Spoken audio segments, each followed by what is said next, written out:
Civil society and government representatives from OECS member states met Wednesday to share their issues regarding climate change as well as discuss ways of strengthening support for OECS negotiators at the global climate change process, which will be in Paris 2015. The activity was guided by the theme Climate Change Matters to Me and to You. Officials heard of the level of awareness and participation by civil society on climate change and its relevance to them. Many people see climate change as an issue that governments need to address. That is true at the political level, yes. But in terms of day-to-day life, it is people who are affected, ordinary people, not politicians only. In other words, when we have extreme events, it is, the houses of, ordinary people, citizens that are destroyed. And if we have to take measures to protect ourselves, for example, in terms of retrofitting our homes and so on, again, these decisions have to be taken at the community level, at the individual level. So that is why civil society is so important. We need to ensure that there's ownership of the climate change phenomenon by government, by private sector, by individuals, by civil society.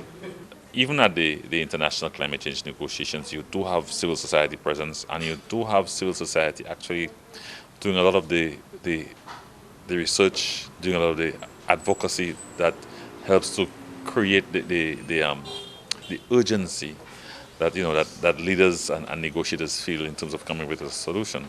Because ultimately, like I say, you can take a political decision, but if it's going to have ramifications for society as a whole, then it's or negative implications. It's going to be a less than optimal agreement. Then these things are taken on board, even if you in a quote unquote a political negotiation. So it is absolutely important to capture the concerns of civil society and to ensure that they are involved in the process. The St. Lucia National Trust did a joint presentation with our colleague from Grenada. He's representing the CYEN there, and it was all about sharing the views from the Worldwide Views on Climate and Energy consultation that we had on June 6th.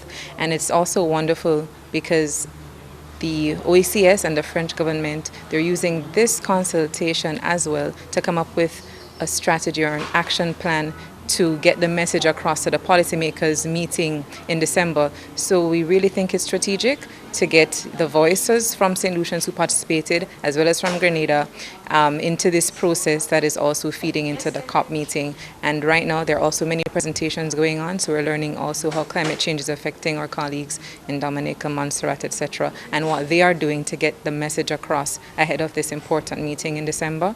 And based on what everybody's saying, we really need an ambitious, legally binding agreement come December to deal with the many issues that we have as it relates to climate change.